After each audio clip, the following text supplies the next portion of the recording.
नमस्कार दोस्तों, स्वागत है आप सभी का। दोस्तों, मैथ की टॉपिक में हम संख्या पद्धति पढ़ रहे थे।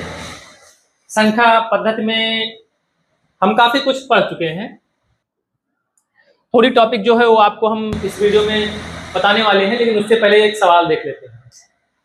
3 क्रमागत सम संख्याओं का योग 60 है, तो बीच की संख्या ज्ञात कीजिए। ये सवाल अगर हम सोचें कि इसको लगाएं तो लगभग 2 मिनट का समय लगेगा, लेकिन मैं आपको लगाकर दिखाता हूं इसका उत्तर।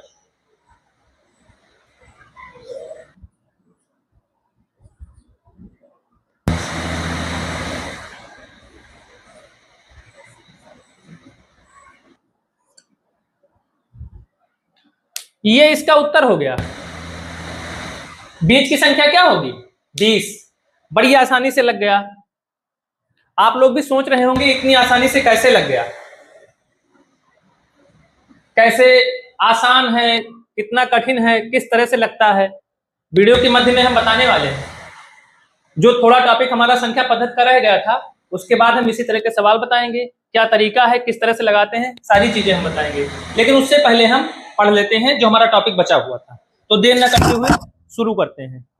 दोस्तों, जो हमारा टॉपिक इसमें बच गया था और आपके लिए जरूरी है, वो टॉपिक बचा हुआ था इसमें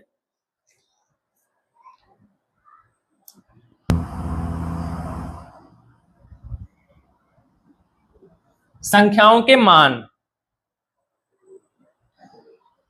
टॉपिक बचा था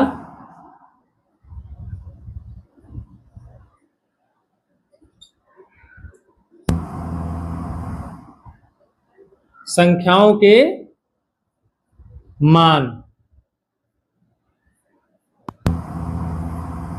अगर थोड़ा सा भी आपने गणित का अध्ययन किया होगा तो आपको पता होगा कि संख्याओं के मान 2 तरह के होते हैं। पहला क्या होता है? पहला होता है वास्तविक मान।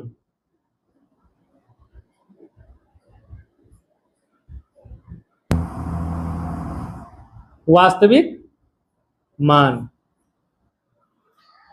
दूसरा होता है स्थानीय मान।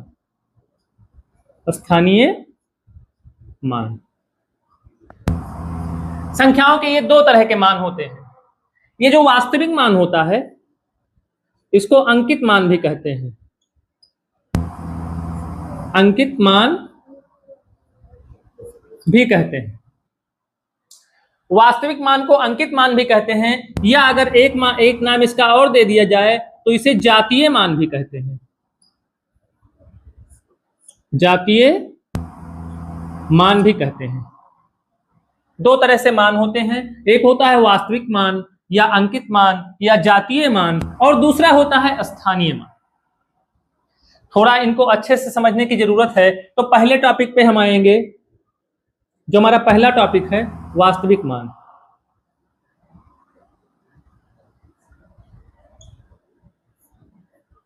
वास्तविक मान, पहले इसको हम समझ लेते हैं, या इसी को कहते हैं फेस वैल्यू। इंग्लिश में कहते हैं फेस वैल्यू।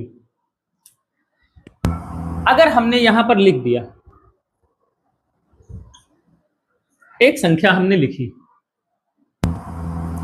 हमने आपसे पूछा कि इस व्हाइट बोर्ड पर, इस जगह पर कौन सी संख्या अंकित है?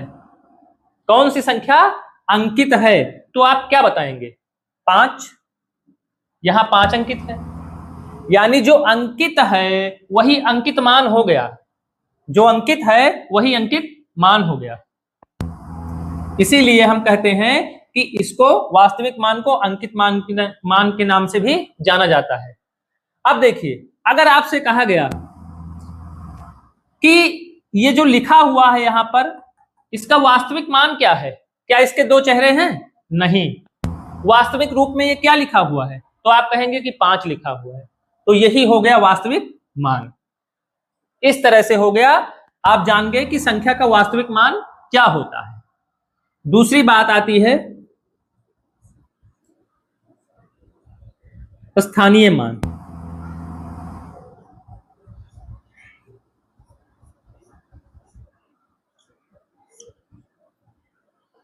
आप जानते हैं जब कोई अंकों से मिलकर संख्या बनती है तो उस संख्या में अंकों को कुछ विशेष स्थान पर रखा जाता है। जैसे ये हो गया इकाई का स्थान, ये हो गया दहाई का स्थान, ये हो गया सैकड़ा और ये हो गया हजार। थोड़ा आगे हम फिर 10,000 इस पर नहीं बढ़ते हैं, छोटे से ही हमने शुरू किया। ये स्थान बने हुए हैं, पहले से ये स्थान बने हुए हैं। इनके मान के बारे में हम जान लेते हैं।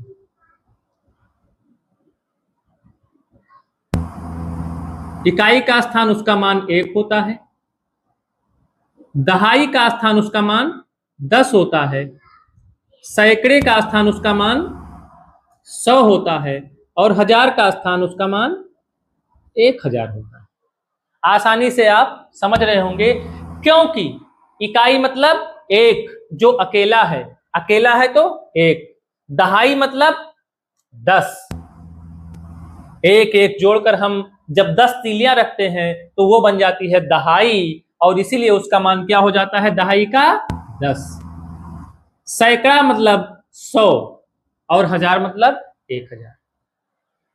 अब ये जो अंक है, जैसे यहां 5 दिया है, यहां 4 है, यहां 3 है और यहां 2 है, ये अंक बिखरे पड़े हैं। अभी इनका कोई महत्व नहीं है, संख्या के रूप में इनका कोई महत्व नहीं है। लेकिन अगर हम इसे एक व्यवस्थित तरीके में कर दें, व्यवस्थित क्रम में कर दें, कैसे? जैसे 2, 3, 4 और 5, हमने इसको एक व्यवस्थित रूप में कर दिया और जो स्थान है, अलग अलग स्थान है, इसको ले जा करके उस स्थान पर बैठा दिया, तो इससे एक संख्या का निर्माण हो गया और वो संख्या है 5432। एक संख्या बनी 5432। और ये जो अंक लिखे हुए थे, इनको एक अलग अलग मान प्राप्त हुए, जिनको हम स्थानीय मान कहते हैं। इन्हीं को हम स्थानीय मान कहते हैं। इन अंकों को इस स्थान पर बैठाने से अलग अलग मान इनको प्राप्त हो गए। इनको स्वयं का मान तो प्राप्त है, अंकित मान तो प्राप्त है, लेकिन इस जगह पर बैठने से इनको अलग का मान प्राप्त हुआ। जैसे कोई साधारण व्यक्ति, उसको अगर राजा की कुर्सी पर बैठा दिया जाए तो वो राजा कहलाएगा, भले वो राजा ना हो, लेकिन सामने से देखने वाला व्यक्ति कहेगा कि ये राजा बैठा हुआ। तो इसी तरह से इनको जिस स्थान पर बैठा दिया गया, उस स्थान का मान भी इनके साथ जुड़ गया। कैसे जुड़ गया, अब देखते हैं। स्थानीय मान के रूप में 5 को, या सबसे पहले ले लें 2 को। 2 को हमने बैठाया इकाई के स्थान पर, तो 2 को हमने बैठाया इकाई के स्थान पर। अब इकाई का जो स्थानीय मान है वो 1 होता है, यानी इकाई के स्थान का जो मान है वो 1 होता है, और 2 1 कम 2, तो इसका स्थानीय मान क्या हो गया, 2। अब बात करते हैं 3 की। 3 को कोई दूसरी कुर्सी मिली है और उस दूसरी कुर्सी का जो मान है वो 10 है, और जब हम 3 में इस स्थान के मान को शामिल कर देंगे तो 3 दहम 30, यानी ये जो 30 आएगा, ये 30 जो होगा वो क्या होगा, 3 का स्थानीय मान होगा। आशा करते हैं आपको अच्छे से समझ में आ रहा होगा। यहां पर जो 4 लिखा है, 4 को हमने बैठाया सैकड़ा के स्थान पर, और चूंकि सैकड़े का मान 100 होता है, इसलिए 4 100 हो जाएगा इसका स्थानीय मान। ऐसे 5 को हमने बैठाया 1000 की कुर्सी पर, और यहां पर 1000 है, इसलिए 5 का स्थानीय मान क्या हो गया, 5000। आपको अच्छे से समझ में आ रहा होगा। स्थानीय मान के बारे में आप पहले से परिचित भी होंगे। तो ये स्थानीय मान के बारे में और वास्तविक मान के बारे में हम आशा करते हैं कि आपको बहुत अच्छे से समझ में आ गया होगा। अब हम बात करने जा रहे हैं संख्या के परिमेय और अपरिमेय रूप के बारे में। परिमेय और अपरिमेय रूप जो संख्या का है उसमें ज्यादा कुछ करने की जरूरत नहीं है, थोड़ा सा ही आपको समझना है, बाकी उससे बहुत ज्यादा प्रश्न नहीं आते हैं, इसलिए हम उस बहुत गहराई से उसको हम नहीं देखेंगे, शॉर्ट में देख लेंगे। परिमेय अपरिमेय में बात करें तो ये संख्याओं के दो तरह के रूप होते हैं, दो तरह की होती हैं, एक परिमेय संख्या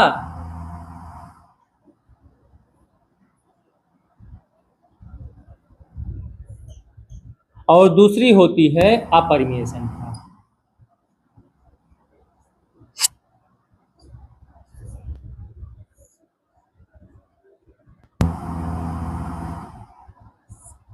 ये दो तरह की संख्याएं होती हैं, एक परिमेय संख्या और दूसरी अपरिमेय संख्या। अब परिमेय संख्या के बारे में हम समझें तो परिमेय संख्या को P/Q के रूप में लिखा जा सकता है और अपरिमेय संख्या को P/Q के रूप में नहीं लिखा जा सकता, नहीं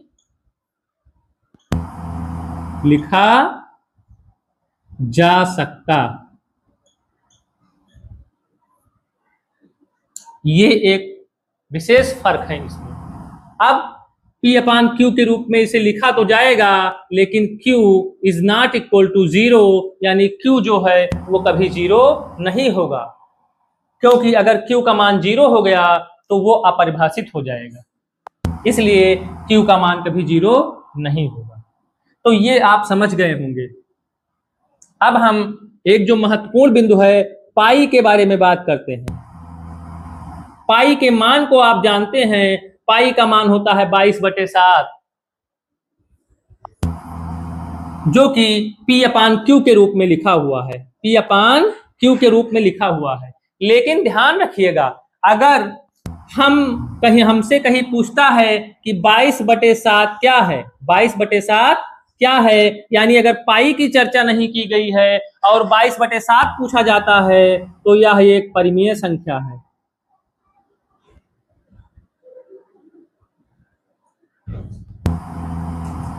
परिमेय संख्या है। लेकिन जब बात की जाती है पाई की तो हमेशा याद रखिएगा पाई एक अपरिमेय संख्या है, पाई एक अपरिमेय संख्या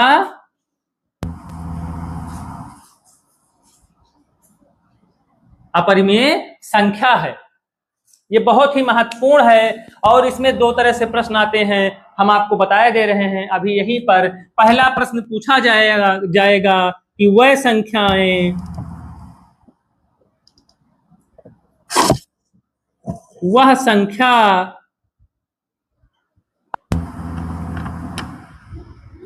जो P/Q के रूप में लिखी जा सकती है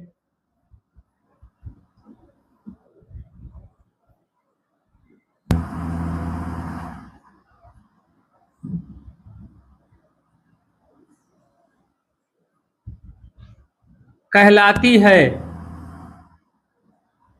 अब विकल्प में दिया रहेगा तो आपको विकल्प में जो परिमेय संख्या दी रहेगी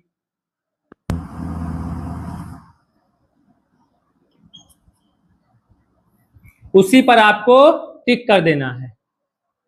एक प्रश्न इस तरह से पाई के रूप में पूछा जाता है कि पाई एक संख्या है, विकल्प में अपरिमेय लिखा रहेगा और अपरिमेय पर आपको टिक कर देना है। ये चीजें आपको अच्छे से समझ में आ रही होंगी। तो इस तरह से संख्या पद्धति से ये चीजें कुछ बची रह गई थी जो हमने आपको बता दिया है। अब हम आपको कुछ प्रश्न हल करवाने की कोशिश करेंगे और जो महत्वपूर्ण प्रश्न हैं और उनकी विधि बताएंगे। ध्यान से वीडियो में बने रहिएगा, क्योंकि जो प्रश्न हम बताने जा रहे हैं वो बहुत ही महत्वपूर्ण हैं और परीक्षा में आने की पूर्ण संभावना है। जब आपको शॉर्ट ट्रिक पता होगी तभी आप उनको हल कर सकते हैं। अब हम लिख रहे हैं प्रश्नों को।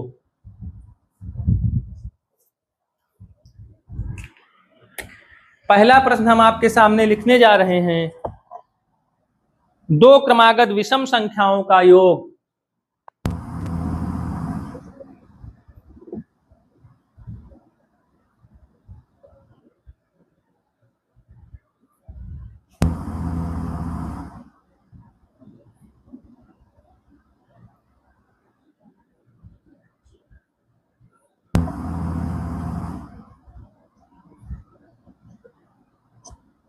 दो क्रमागत विषम संख्याओं का योग 164 हो तो संख्याएं ज्ञात कीजिए।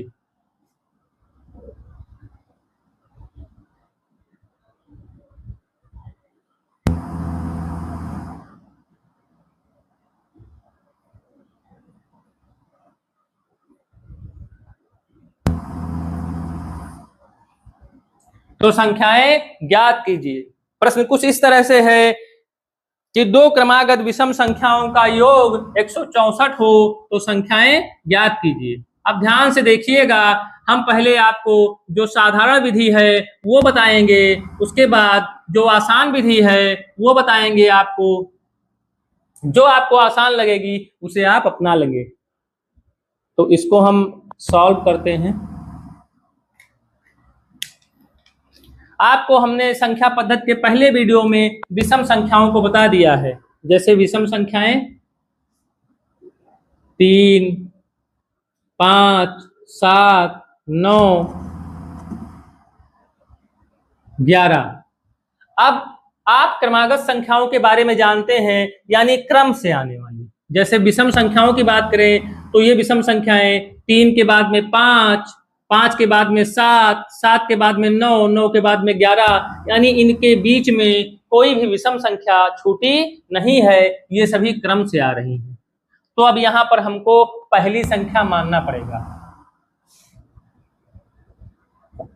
माना पहली संख्या बराबर x। अब जब हमने मान लिया कि पहली संख्या जो है वो क्या है, x है, तो आप बताइए कि पहली विषम संख्या जो है x है तो दूसरी विषम संख्या क्या होगी। यानी हमें अब ये देखना पड़ेगा कि पहली संख्या से दूसरी संख्या पर जाने पर हमें कितना अंतर मिल रहा है। तो हम देखें तो इसमें अगर हम 2 जोड़ दें तो हमें दूसरी विषम संख्या प्राप्त हो जाएगी। यानी हम दूसरी विषम संख्या क्या मानेंगे,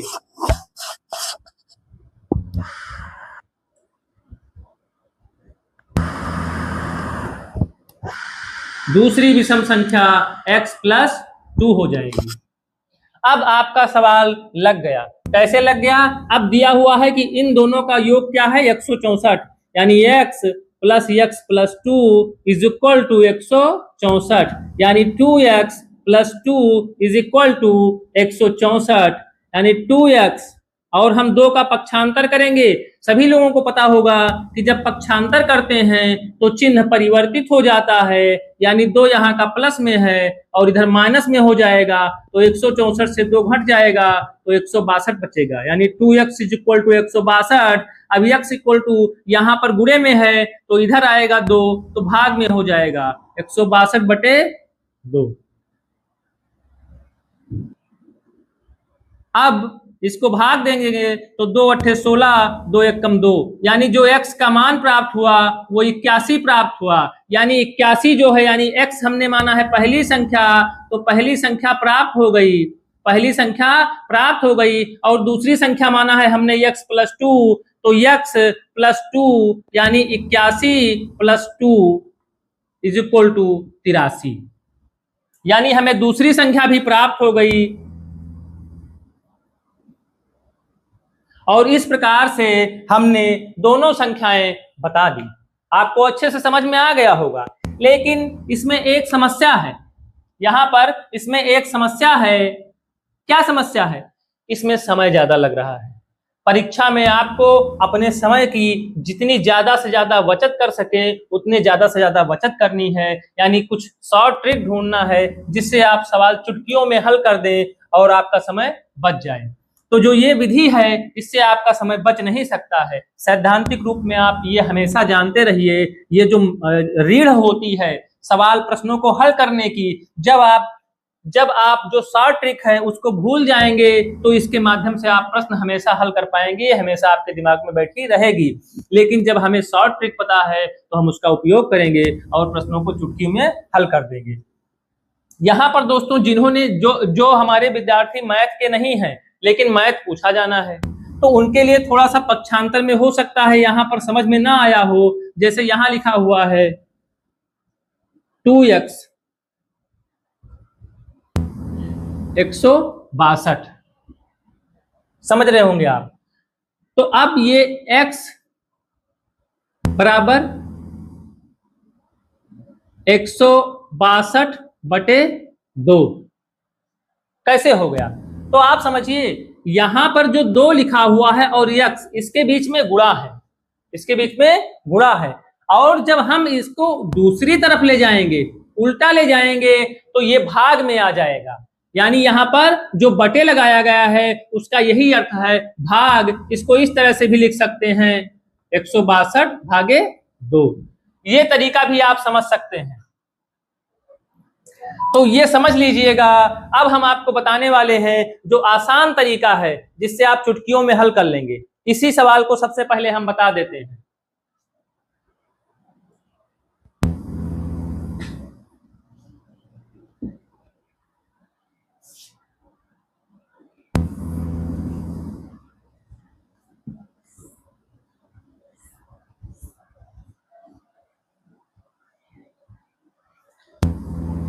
जब आप वीडियो ध्यान से देखेंगे, पूरा देखेंगे, तो सारी चीजें आपके समझ में आ जाएंगी, कुछ कहने को नहीं बचेगा। यहां पर हमें जरूरत होती है मध्यमान की, मध्यमान की। मध्यमान कैसे निकलता है? बस आप इतना सा जान लें कि जो योग दिया हुआ है, योग को जब हम संख्याओं की संख्या से भाग देते हैं तो निकल आता है मध्यमान। जैसे यहां पर 164 है तो 164 को, और संख्याएं कितनी हैं? 2, तो 164/2, तो ये भाग दे देंगे तो 2 अट्ठे 16 और 2 दूनी 4, ये निकल आएगा मध्यमान। अब मध्यमान से ही हमारा सारा काम होना है। ये दिख रहा है आपको संख्या रेखा, और संख्या रेखा का जो मध्यमान है वो क्या है? 82। तो 82 से एक कदम पहले 81 और 82 के एक कदम बाद 83। अब आप ध्यान से देखिए और ये समझने की कोशिश करिए कि इसमें सब विषम संख्याएं कौन सी हैं। तो आपको दिख रहा होगा कि जो पहली विषम संख्या है वो है 81, और जो दूसरी है वो क्या है? 83। यही आपको लगा देना है। कितनी आसानी से सवाल लग गया, चुटकियों में लग गया है। तो ये तरीका है। अब इस तरह के हम आपको कई प्रश्न बता देते हैं जो बहुत ही आसान हैं।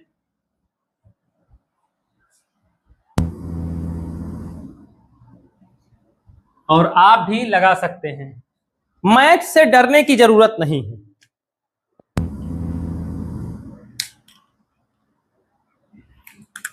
अगला प्रश्न है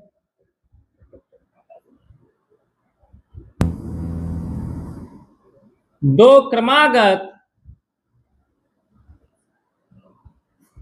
धन पूर्णांक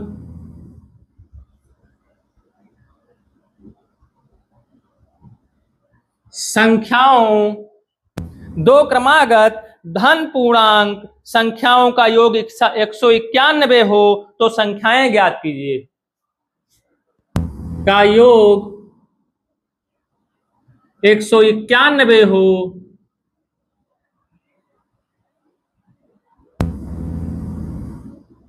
तो संख्याएं ज्ञात करो। देखने में लग रहा होगा कि बहुत कठिन प्रश्न है, लेकिन चुटकी बजाते ही ये हल होने वाला है। सबसे पहले वही एक तरीका, मध्यमान। 191 संख्याएं कितनी हैं? 2। अब आप देखिए भाग करेंगे तो 2 नवा 18 और 2 पंचे 10, फिर 2 पंचे 10, यानी जो मध्यमान आ गया, जो मध्यमान आ गया वो क्या आ गया 95.5। अब आप संख्या रेखा पर आए, यहां है 95.5, इससे पहले 95, यहां पर 96। अब चूंकि यहां पर ये एक दशमलव वाली संख्या है, इसलिए इसको हमें कंसीडर नहीं करना है। हम हमेशा ऐसी संख्या कंसीडर करेंगे जिसके आगे पीछे कोई दशमलव लगा ना हो। तो पहली संख्या क्या हो गई 95 और दूसरी संख्या 96। आसानी से आपके समझ में आ गया होगा और काफी साधारण भी है। अगला प्रश्न हम देख लेते हैं। अगला प्रश्न है, 4 क्रमागत संख्याओं का योग 170 हो तो सबसे छोटी संख्या ज्ञात कीजिए। 4 क्रमागत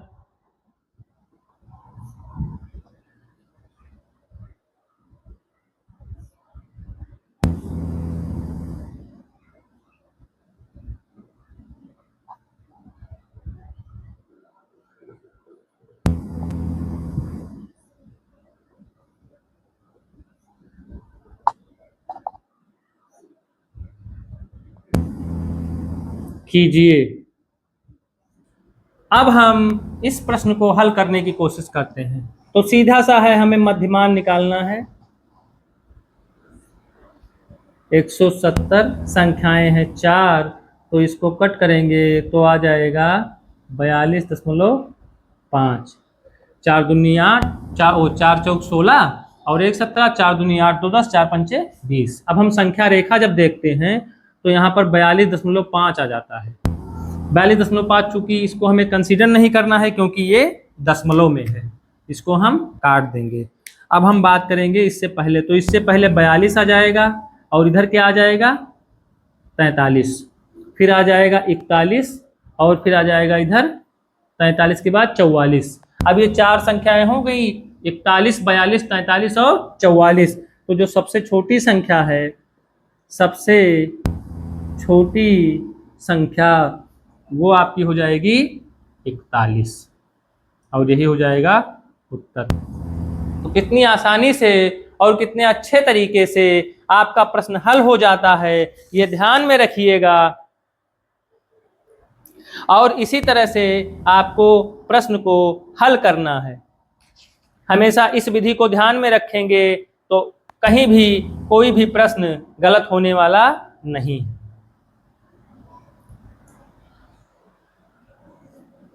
अब इस तरह के कुछ प्रश्न आपको और बता देते हैं।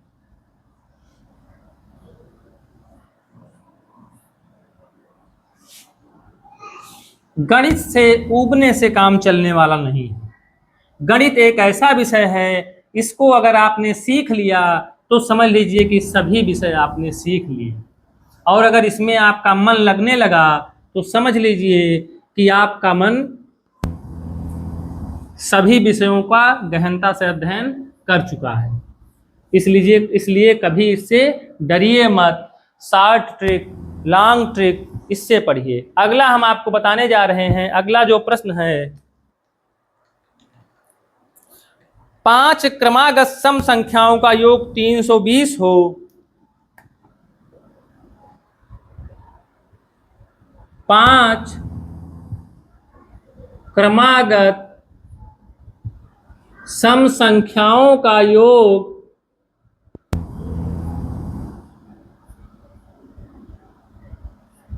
120 हो तो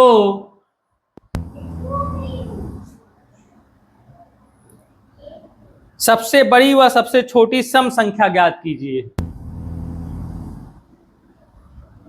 यहां आप 320 कर लीजिए। सबसे बड़ी व सबसे छोटी संख्या ज्ञात करो। प्रश्न आपका हो गया कि 5 क्रमागत सम संख्याओं का योग 320 हो तो सबसे बड़ी व सबसे छोटी संख्या ज्ञात करो। विधि हमारी वही होगी। इसका उत्तर देखते हैं। मध्यमान 320/5, जब इसको भाग करेंगे तो 5 छक 30 और 2 32 यहाँ पर और 5 चौक 20। ये आपका आ जाएगा संख्या रेखा पर मध्यमान 64। अब सम संख्याओं की बात करते हैं तो जो सम संख्याएं हैं उन्हें हम जान रहे हैं। इससे पहले की सम संख्या 62, इसके बाद की 66, इससे पहले की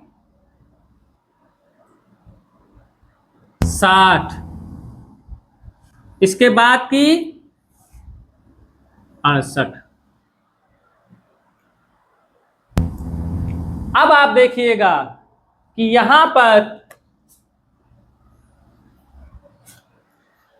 हमें प्राप्त हो गई संख्याएं 60, 62, 64, 66, 68, यानी ये 5 क्रमागत संख्याएं हमें प्राप्त हो गई। अब अगर आप इसमें देखें तो सबसे छोटी आपको मिलेगी 60 और सबसे बड़ी आपको मिलेगी यहां पर 68 और यही हो जाएगा उत्तर। तो इस तरह से आपकी समझ में आ गया होगा। आशा करते हैं कि इस तरह के जितने भी प्रश्न हमने आपको बताए हैं आपको समझ में आ गया होगा। अब आपको क्या करना है, आप इस तरह के प्रश्न अपनी जो अभ्यास पुस्तिका है उसमें खोजिए और जो हमने दोनों विधियां बताई हैं उन दोनों विधियों से लगाने की कोशिश करिए और देखिए कहां पर आप फंस रहे हैं। फिर से आप वीडियो देखिए और फिर से तरीके से लगाइए। जहां भी आपको समस्या होगी कमेंट करके हमें बताइएगा, हम आपका समस्या समाधान करेंगे। आशा करते हैं ये वीडियो आपको जरूर पसंद आया होगा। अगर अच्छा लगेगा, अगर अच्छा लगा होगा तो आप लाइक शेयर जरूर करिएगा और सबसे पहले तो चैनल को सब्सक्राइब करके बेल आइकन प्रेस कर दीजिएगा, जिससे आपको हर एक वीडियो का नोटिफिकेशन मिलता रहे। मिलते हैं अगली वीडियो में। धन्यवाद।